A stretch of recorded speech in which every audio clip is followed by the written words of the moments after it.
So the role of foster care ambassador with Life Without Barriers is such a privilege. I'll just say that first because I absolutely love my role as foster care ambassador. A care ambassador is usually an experienced carer who has the ability to talk to people in community, at events, conferences, advocating the great job that carers do and speaking to potential carers in the good, the bad and the ugly of what caring is. So we have some fantastic carer ambassadors across the country. They might be emergency carers, they might be full-time carers, they may have been a carer for a couple of years or maybe many decades, but they bring some experience and I guess passion and desire to share their story with other people. So for my part, I attend online information sessions and shared stories for the New South Wales team. I might speak at workshops and meetings that the carer support teams within Life Without Barriers are having, both state-based and nationwide. And I might do really, really fun things like go to air shows and have a stand and just talk to the general public about what it's like to be a carer. Have you ever considered being a carer? We know when we get out in community and we want to talk to people about what fostering is, they want to hear from people who are living it every day.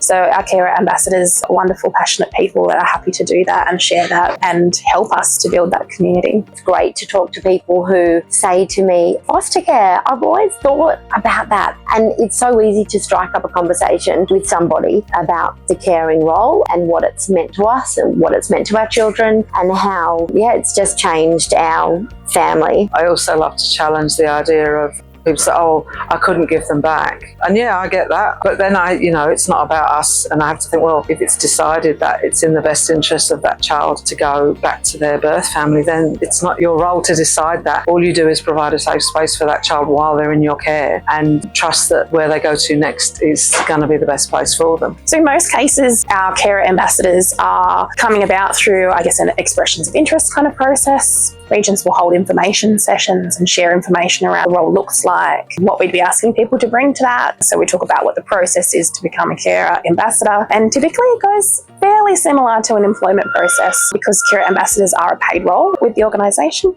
which is quite different to being a carer, which is a volunteer role. It can be a small hourly commitment on a week-by-week basis, but it could grow into something bigger. And obviously it would be important to stress that it can't interfere with your caring role. So you only do what you can, basically.